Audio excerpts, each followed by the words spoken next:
Yuk kita mulai. Kalau kita ingin lihat keterangan Allah ada di Al-Quran. Kalau keterangan Nabi ada di mana? Hadis. Oke. Kita buka hadis riwayat Muslim.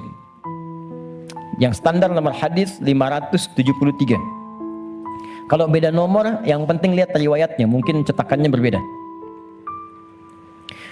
Amalan pertama sesuai urutan Nabi. 1. Kita gunakan yang ini dulu. Allah.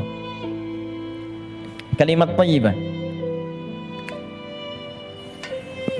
Ingat, saya bukan bicara dalam kondisi khusus ya, saya bicara dalam kondisi standar. Jadi standarnya kalau setelah sholat, kalau mau zikir, ini urutan-urutannya. Kalau kondisinya berbeda, kita tinggal sesuaikan saja. Kalimat thayyibah, yuk kita bacakan hadisnya. Bima makna kana Nabi sallallahu alaihi wasallam, adalah Nabi sallallahu alaihi wasallam jika selesai dalam salatnya maka beliau membaca astaghfirullah, astaghfirullah, astaghfirullah. Allahumma antas salam wa minkas salam tabarakta ya dzal jalali wal ikram. Adalah kebiasaan, karena kalau ketemu orang jadi kebiasaan. Ya, karena Nabi sallallahu alaihi wasallam adalah kebiasaan Nabi sallallahu alaihi wasallam setelah selesai mengerjakan salat, maka beliau berzikir mengucapkan astaghfirullah, astaghfirullah, astaghfirullah. Allahumma antas salam wa minkas salam tabarakta ya dzal jalali wal ikram. Saya turunkan jadi 3 pembahasan di sini. 1 tentang istighfar. 2 bacaan istighfar.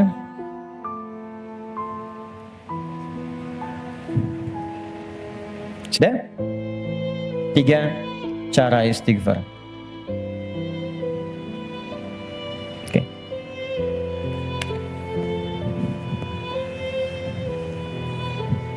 Satu, sunnah pertama, selesai menunaikan salat itu istighfar. Dari kalimat astaghfirullah. Apa itu istighfar? Istighfar itu gini. Asalnya katanya ghafara, ghain, fa, kemudian ra, ditambah ista. Setiap ada ista artinya minta. Ghafara itu mengampuni, ghufran ampunan, istighfar minta ampun. Minta ampun. Di dalam Al-Quran, kalimat ghafara dan turunannya disandingkan dengan dosa. Dosa. Ya, turunan dari ghafara, ghafir. Ya, Quran surah 40 ayat 3. Ghafiriz dzambi wa qabilit taubi. Dari ghafir ada ghaffar, ghaffar. Quran surat Nuh ayat ke-10, faqultu astaghfiru rabbakum innahu kana ghaffara. Dari situ ada ghafur. Pernah dengar kata ghafur? Innahu huwal ghafurur rahim. Ada ghafir, ada ghaffar, ada ghafur.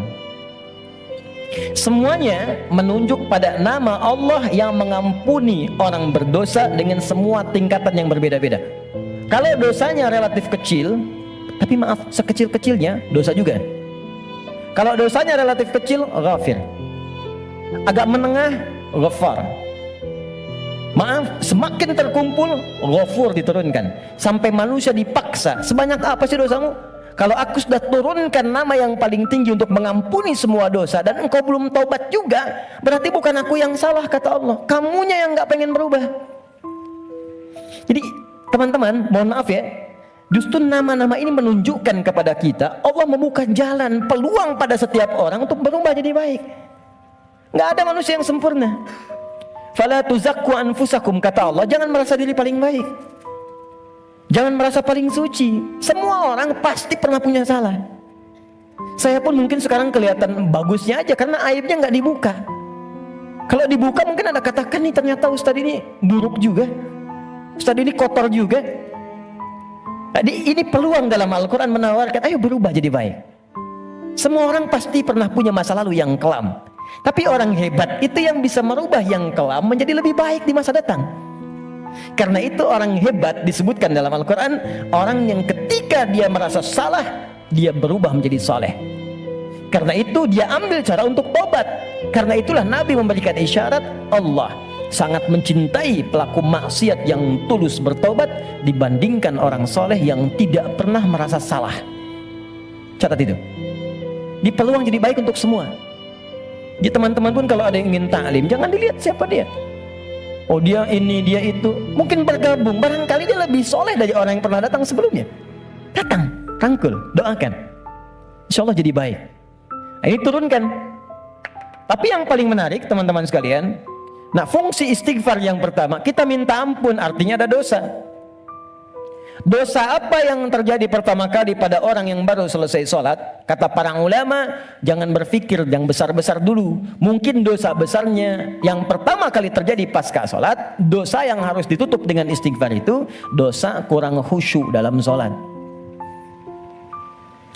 Waktu diminta sholat khusyuk kan? Kata Allah suruh khusyuk kan? Wasta'inu bisabri wassalah wa innaha lakabiratun illa 'alal khasyin. Ayo salat, salat yang khusyuk. Hafidhu 'ala salawati wa salatil wusta wa qumu lillahi qanitin. Quran surah kedua ayat 238. Kata Allah kalau kamu salat yang khusyuk ya. Tapi berapa banyak dari sekian salat yang khusyuk? Bahkan baru takbir sudah kurang khusyuk. Allahu akbar, katanya Allah yang akbar. Katanya Allah yang besar. Tapi kok tiba-tiba pekerjaan jadi besar? Update status jadi besar.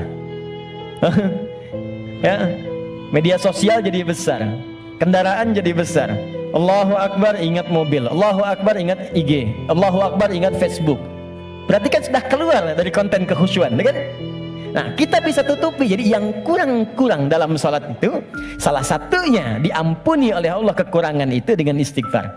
Jadi istighfar yang pertama kita lakukan bisa menutup kekurangan-kekurangan dalam salat yang kita kerjakan. Jadi kalau ada yang kurang khusyuk dalam salat, selesai itu dengan istighfar kita. Astagfirullah, astagfirullah, astagfirullah. Paham sampai sini? Oke, satu. Dua, bagaimana bacaannya?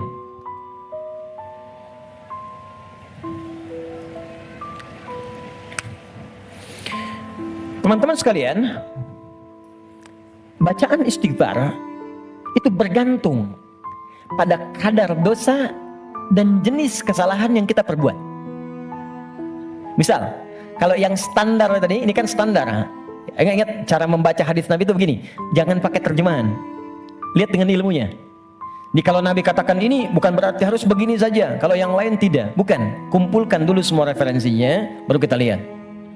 Yang tadi, yang singkat, itu bacaan standar. Astagfirullah, astagfirullah, astagfirullah. Itu standar. Standar kita baca untuk menutupi kekurangan dalam sholat.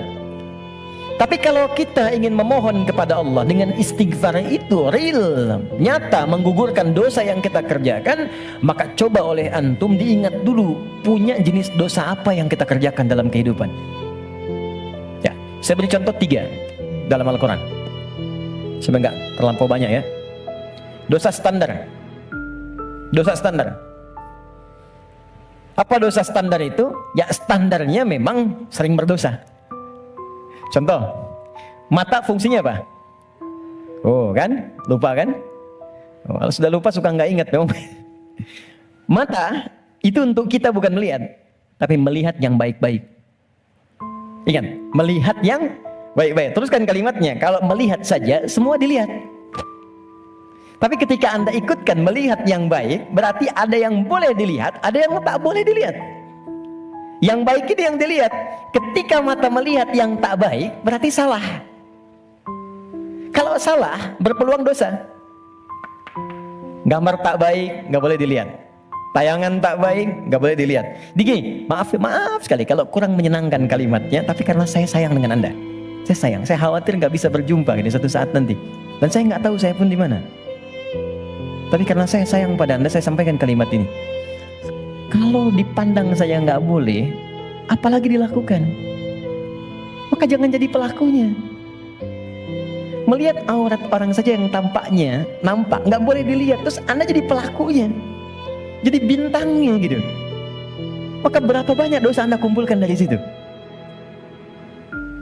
Nah, jadi ketika mata saja, ini kan mata peluang melihat yang tak baiknya banyak. Ya Anda keluar dari sini, Videotron muncul. Jangankan keluar, buka handphone ada gambar, WhatsApp ada iklan. Anda lihat status, yang lihat status istri orang. Terus sebaliknya. Ya, salah. Tidak, tapi kalau syahwat datang jadi keliru. Salah bicara, coba tunjukkan pada saya, sampai jam sekarang saja teman-teman, jam 11 ini, berapa kali mata salah lihat? Telinga salah dengar, pikiran salah menangkap, lisan salah bicara, sampai ujung kaki. Maka untuk menutup itu, ada zikir standar yang kalau dibacakan, kita memohon kepada Allah, lisan yang salah tempat, mata yang salah tempat, telinga yang salah fungsi bisa ditutup oleh Allah dosa-dosanya. Salah menempatkan sesuatu disebut dengan zalim namanya. Zalim itu keliru menempatkan sesuatu bukan pada tempatnya. Gelas untuk minum, gayung untuk mandi. Ada orang mandi pakai gelas, minum pakai gayung. Zalim. Mata melihat yang baik, ketika dipakai melihat yang tak baik, zalim namanya. Maka ada zikir untuk menutup perbuatan zalim dan minta rahmat kepada Allah untuk mengampuni dosa-dosa yang tertuang dalam perbuatan zalim itu. Itu di Quran surah ke-7 ayat ke-23. Dan zikir itu sudah diajarkan oleh Nabi Adam sejak pertama turun dari surga ke bumi. Rabbana zalamna anfusana wa illam taghfir lana wa tarhamna lanakunanna minal khasirin. Quran surah ke-7 ayat 23. Oke. Kalau teman-teman pengen baca untuk menutup dosa-dosa itu, kita tahu nih banyak dosa misal. Atau mohon maaf saya tes dulu atau saya tes lagi. Barangkali ada yang merasa dosanya masih sedikit. Yang nggak punya dosa hari ini siapa? Boleh angkat tangan. Oke. Yang sedikit. Yang banyak. Kayak saking banyaknya kita sulit angkat kan? Karena merasa ada, karena standar. Ini apalagi sekarang peluangnya banyak tuh. Saya barusan protes tuh di pagi tadi. Saya mengingatkan pada media-media, kenapa sih sekarang banyak menampilkan yang buruk-buruk tayangannya? Sehingga jadi tutorial maksiat gitu. Sekarang maksiat tuh ada tutorialnya. Coba, Allahu Akbar, saya di jalan aja mau ke sini, buka berita isinya pembunuhan, perampokan, gini itu, apa nggak ada yang baik-baik diberitakan?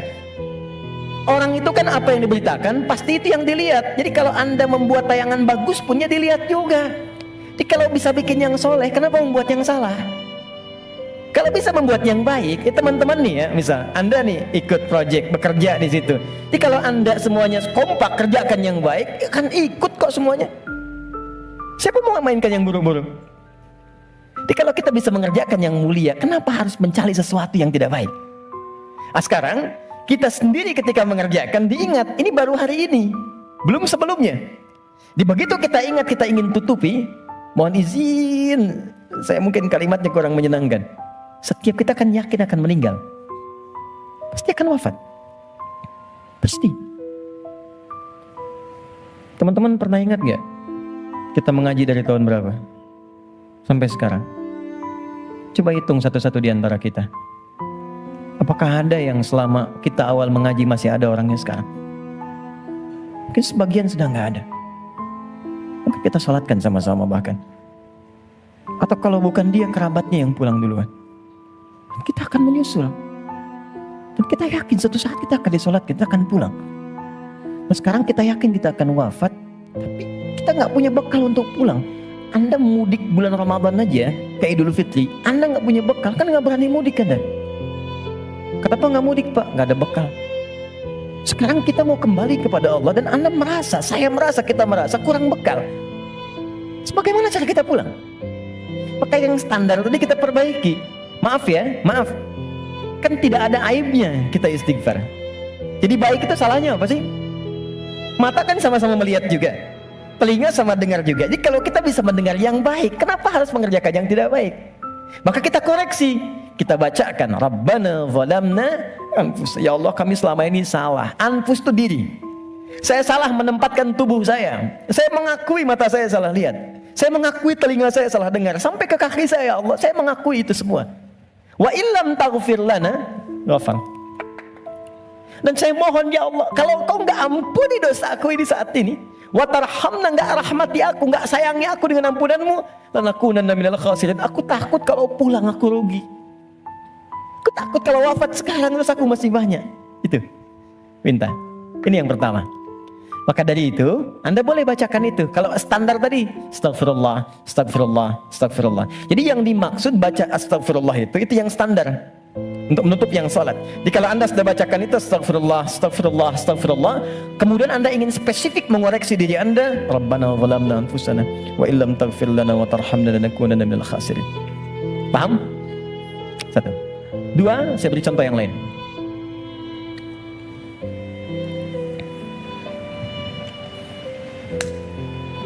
Ada zikir istighfar yang terkait dengan kurang sabarnya saat mendapati ujian. Sampai Anda berkata, ya Allah kenapa mesti saya? Ya Allah saya kan pengen hijrah, kenapa banyak masalah? Ya Allah kenapa pekerjaan saya gak pernah sukses? Ya Allah kenapa rumah tangga saya jadi begini, saya kan pengen berubah. Itu pernah terjadi di masa Nabi Yunus alaihissalam. Nabi Yunus Dzannun pernah diuji oleh Allah. Jadi Anda bayangkan, Nabi aja yang jelas surganya itu diuji. Masa kita yang belum jelas surganya nggak pengen ujian? Oke. Jadi teman-teman sekalian, kita kembalikan Quran surah ke-21 ayat 87 sampai 88. Wa dzannuni idh dhahaba mughadiban wa dhanna an lan naqdira alaihi. Dan aku perkenalkan, kata Allah, aku buka kisah Dzannun, Yunus alaihissalam. Ya, aku tugaskan. Jadi Yunus punya tugas alaihissalam berdinas di bumi sebagai rasul. Tantangannya nggak mudah. Maaf ya, ada yang kemudian mencela, ada yang menghina, ada yang menghujat, sampai naik ke kapal, sampai dilempar ke laut, sampai ditelan ikan paus. Puncaknya, sampai puncaknya. Saya mau tanya pada Anda, kalau ditelan ikan paus, kira-kira pengap atau tidak? Sudah pernah masuk? Gelap ya? Kita bayangkan gelap, pengap, sulit kan? Tapi yang ingin saya katakan begini, Nabi Yunus pada saat itu muncul sisi kemanusiaannya. Keluar kalimat begini, ya Allah, kapan kau tolong saya? Tuh. Idzaba mughadiba fa dhanna alla naqdir alaihi. Dia kira kami enggak akan tolong. Dia berkata, ya Allah kapan tolong saya? Kemanusiaannya. Cuman karena beliau nabi dan rasul, punya sifat ma'sum, maka diturunkanlah bimbingan oleh Allah untuk menjaga beliau supaya terbebas dari kesalahan. Dijaga. Itu sifat ma'sum dari nabi dan rasul. Maka kami turunkan zikir kepadanya untuk mengatakan, kamu jangan mengeluh. Ini ujian. Maka diajarkan zikir oleh Allah untuk mengentaskan keluh kesahnya. Setelah keluh kesah hilang, maka semua kenikmatan didatangkan kepadanya. Tapi yang paling menarik, di ujung ayatnya ditutup, akan ada orang beriman melakukan keluhan yang sama di masa depan. Walaupun gak masuk ke perut ikan paus. Makanya kalimat Allah ketika membebaskan Nabi Yunus dari perut ikan paus setelah berzikir itu, kalimatnya fastajabna lahu fanajjainahu minal ghamb. Kami cepat jawab doanya. Jadi begitu berzikir dikabulkan oleh Allah, ditutup semua dosa-dosanya.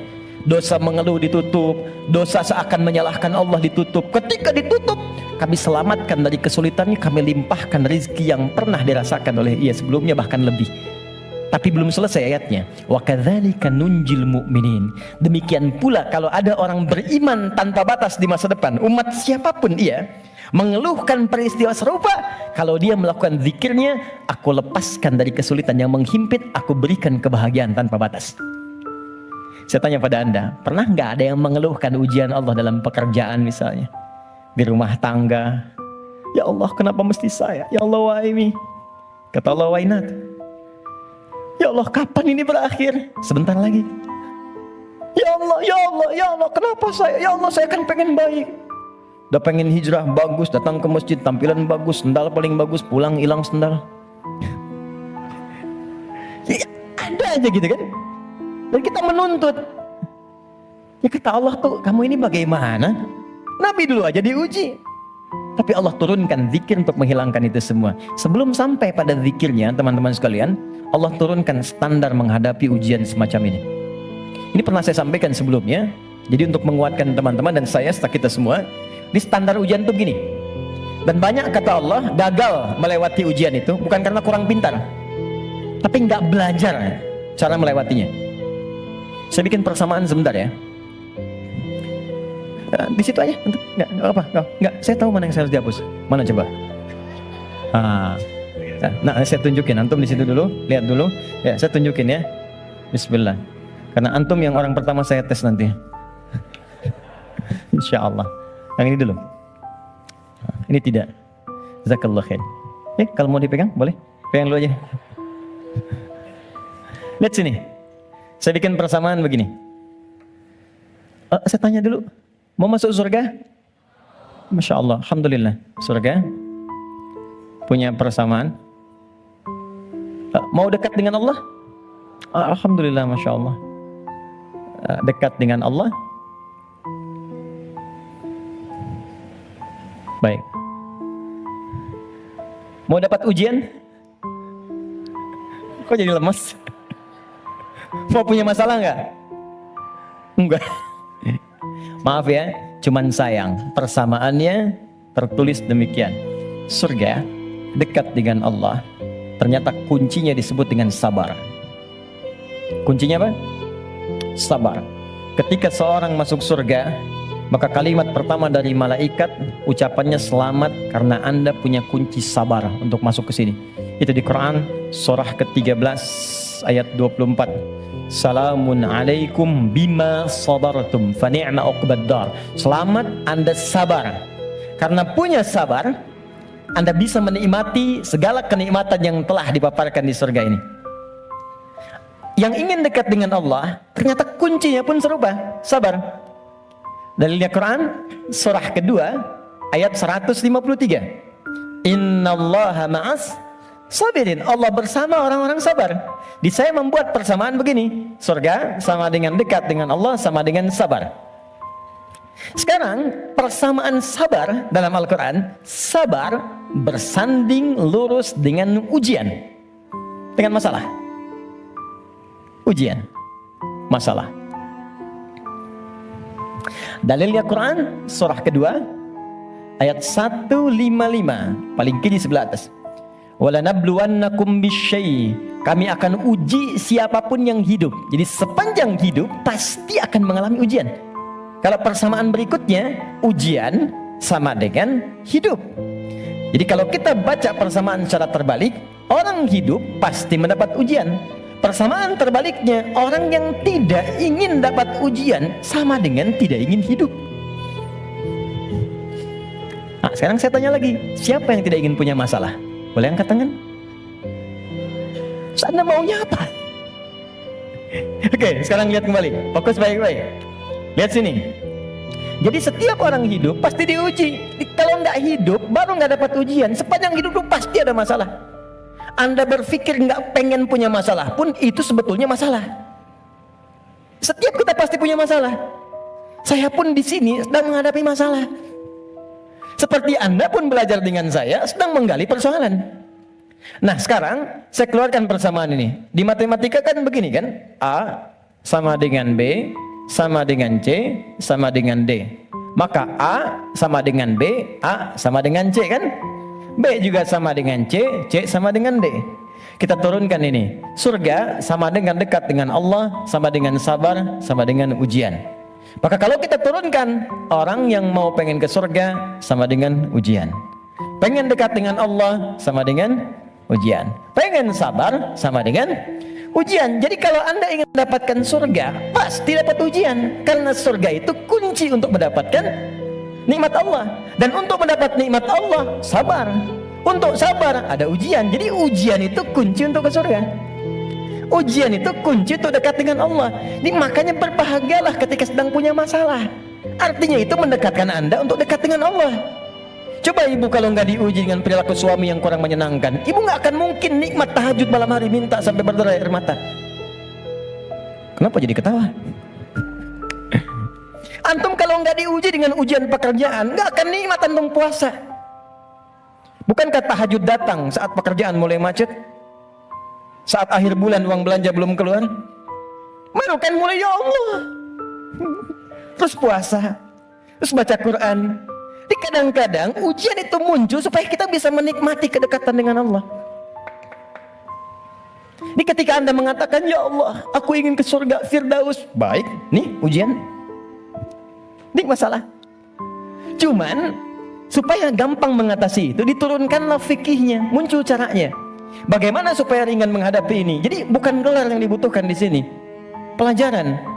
Anda nggak belajar, nggak lulus ujian. Sekarang ini ada ujian kehidupan, nggak dipelajari. Status Anda setinggi apapun, gagal. Bagaimana rumusnya?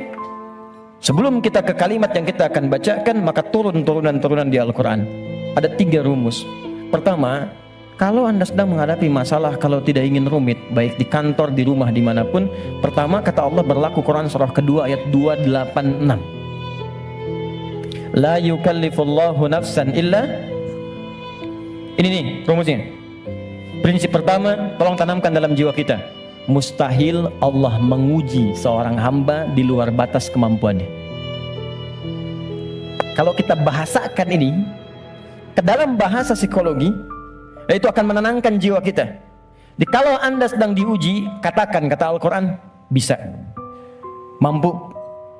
Karena mustahil Allah menguji kalau Anda nggak mampu. Teman-teman maaf ya, yang mampu itu Anda, bukan saya. Jadi ketika Anda punya masalah sebesar apapun sekarang, Anda mampu, saya tidak. Karena itu Anda yang diuji, bukan saya.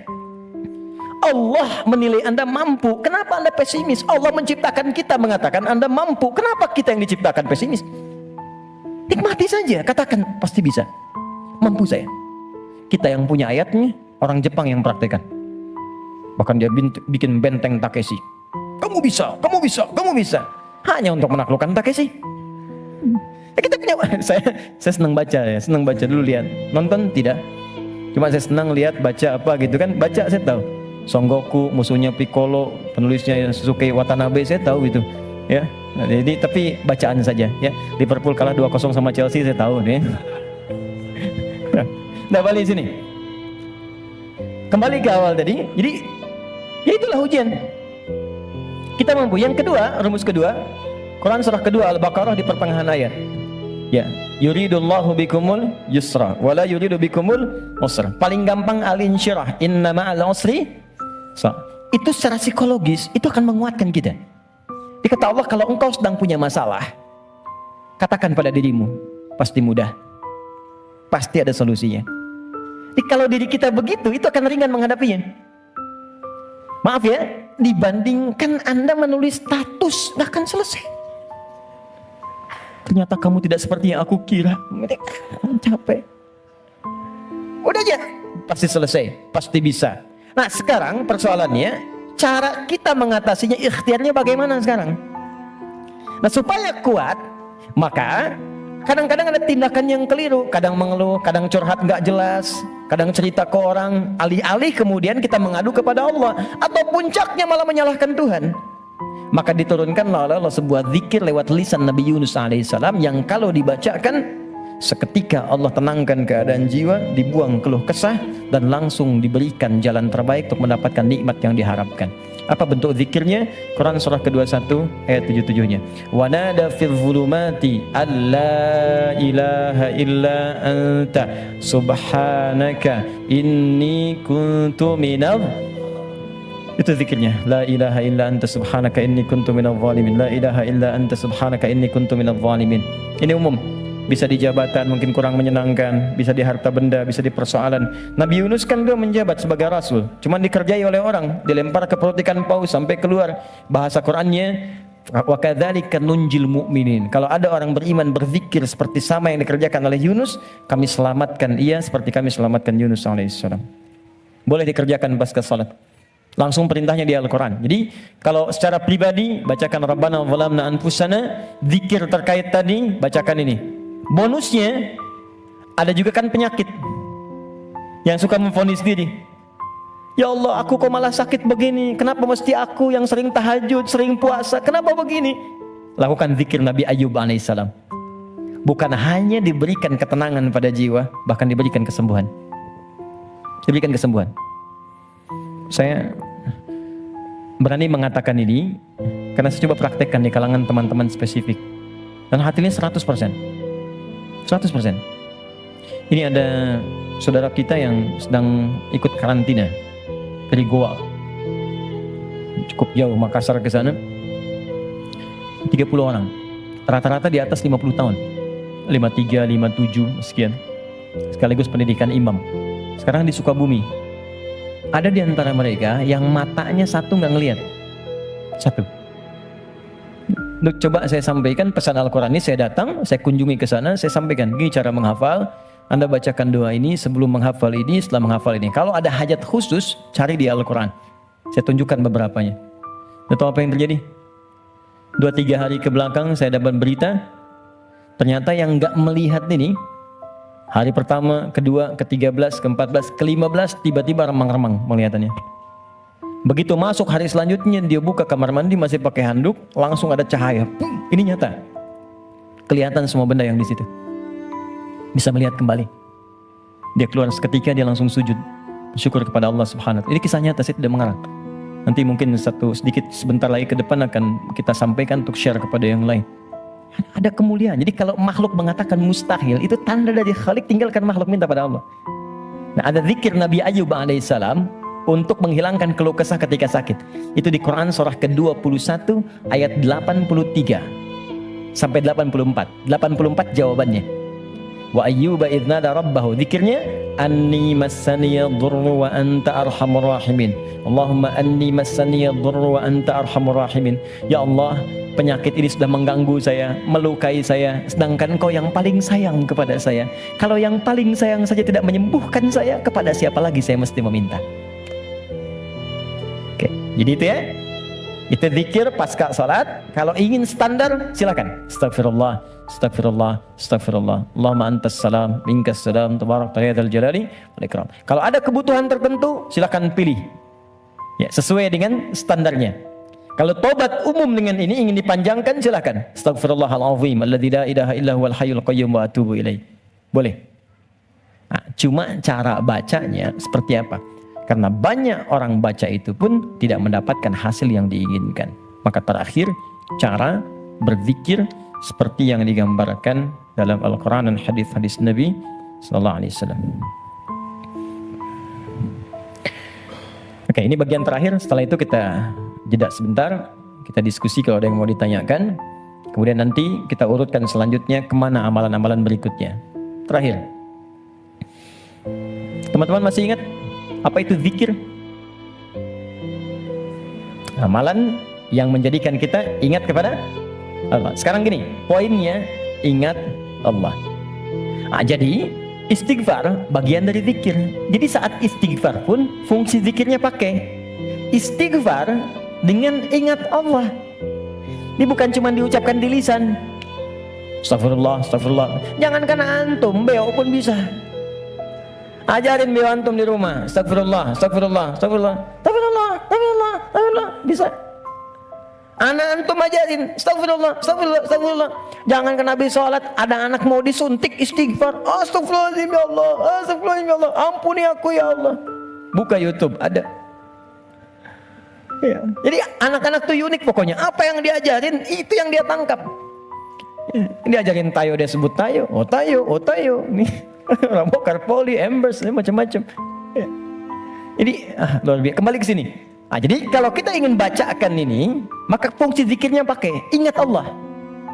Nah, kalau kita ingin gunakan istighfar dengan mengingat Allah, bagaimana cara Allah meminta kita membaca istighfar itu? Itu yang kita keluarkan di Quran surah keempat An-Nisa ayat 17 sampai 18. Quran surah 4 ayat 17 sampai 18. Ini caranya. Kalau ini nggak dipakai, jangan harap mendapatkan apa yang tadi diinginkan. Innamat taubatu 'ala Allahi lilladzina ya'maluna su'an bijahalatin thumma yatubuna min qarib. Sungguh taubat yang hanya diterima oleh Allah itu. Jadi di sini ternyata berzikir dengan istighfar disandingkan dengan kalimat taubat. Tadi masih ingat nggak? Istighfar itu kan meminta apa? Ampunan. Kalau minta ampun lawannya berarti punya apa? Salah, punya dosa kan? Baik. Dosa itu perbuatan baik atau buruk? Buruk. Buruk itu bahasa Arabnya su. Su itu buruk. Ya. Innamat taubatu 'ala Allah lilladzina ya'maluna su'an. Sungguh ada orang pernah berbuat dosa, su, perbuatan buruk. Kita ingin itu dihilangkan. Maka cara menghilangkan perbuatan dosa su tadi dengan berzikir. Ternyata zikirnya oleh Al-Quran disebut taubat namanya. Ini istighfar itu taubat. Dosa, perbuatan salah. Kalau ingin digugurkan, minta ampun. Minta ampun bahasa Arabnya istighfar. Ketika akan minta ampun, bahasa Qurannya disebut taubat. Apa itu taubat?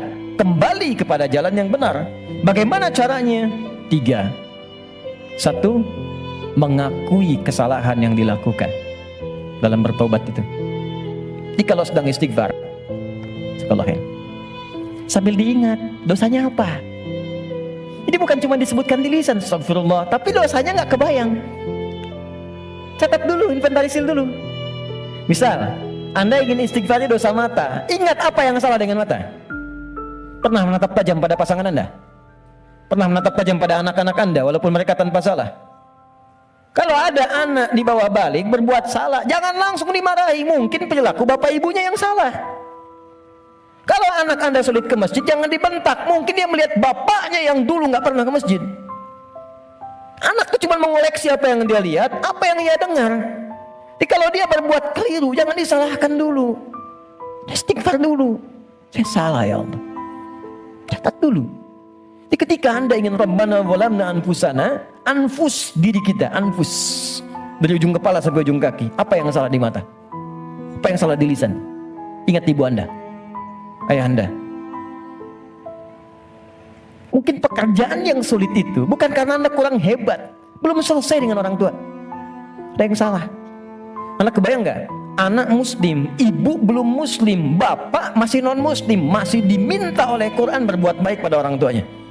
Jadi kalaupun ada anak masuk Islam, bapak ibunya belum, itu masih diminta oleh Allah dalam urusan dunia, sayangi mereka. Dapat pekerjaan, dapat gaji, bagi mereka. Kirim makanan, kirim hadiah. Sakit, beri, carikan rumah sakit terbaik. Berikan pelayanan yang paling bagus. Even mereka non muslim. Dan minta dalam keheningan malam supaya diberi hidayah. Minta.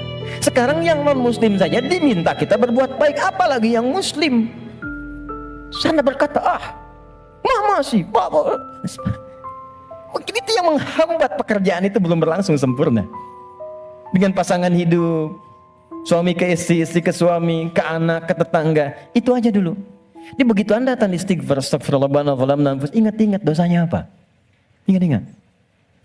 Itu poinnya. Jadi satu itu dulu, ditaubat, mengakui kesalahan. Yang kedua, menyesal. Nyesal. Kenapa saya mesti melakukan itu? Biasanya gini, biasanya kalau kita sedang gak stabil terus marah, hati kita tuh berkata, padahal tadi gak harus marah gitu. Kenapa saya harus seperti itu? Itu lawamah namanya. Kenapa saya harus bentak anak saya? Kenapa saya harus bentak istri saya? Kenapa harus bersikap begitu pada pasangan saya, pada suami saya? Setelah itu Anda akan merasa salah. Ya Allah, salah saya. Astagfirullah, astagfirullah, astagfirullah. Nah, bacaan istighfar disertai zikir dengan kalimat taubat ini, itu yang akan menggunjam kepada jiwa. Sehingga akan terasa energinya beda, alirannya lain. Dan sentuhan ke arusnya akan berbeda. Dibanding Anda hanya sekedar mengatakan astagfirullah, astagfirullah, Rabbana zalamna, enggak ada getarannya. Udah.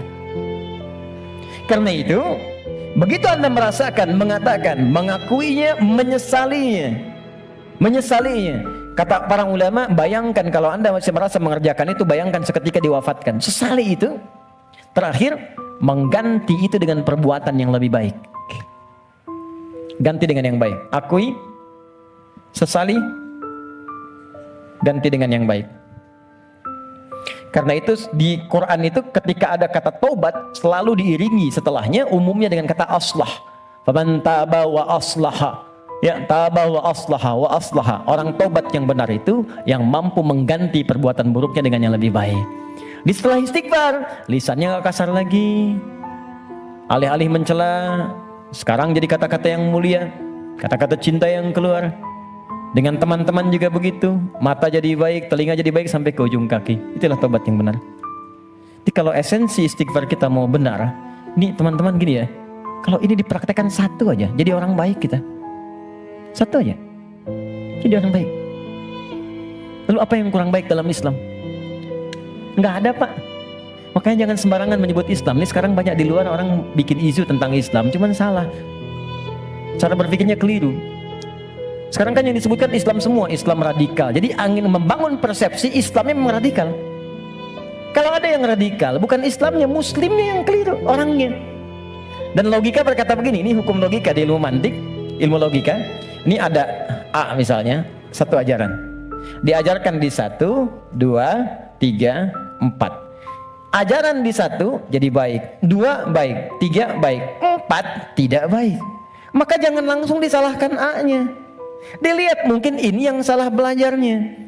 Jadi kalau peci Anda tidak cukup dengan kepala, jangan dipotong kepalanya. Cari ukuran peci yang sesuai. Ini poinnya. Nah sekarang ini banyak sekali orang yang salah belajar tentang Islam, sehingga keluar perilaku yang tidak baik, yang disalahkan Islamnya. Celakanya dibangun opini dengan kalimat Islamnya. ISIS misalnya. ISIS itu kan disebutkan Islamnya. Islamis, Islamis, Islamis, Islamis. Sehingga seakan-akan Islamnya buruk. Saya kemarin membuat statement begini. Ya, tak kenal maka ta'aruf, bukan tak sayang. Ya, ta'aruf. Jadi tidak selalu kenal mesti sayang. Ya, Anda kenal dengan istri tetangga kan tidak harus sayang. Ya? Nah, kenal ya kenal saja. Tak kenal maka ta'aruf. Kenalan kan? Anda tak tahu Senayan, datang ke Senayan kan? Anda tak tahu Aviara, datang ke sini. Anda tak tahu Ustadz Fulan, datangi, dengar, lihat. Anda tak tahu Islam, masuk aja dulu. Ya masuk aja dulu ke Islam. Masuk aja, lihat.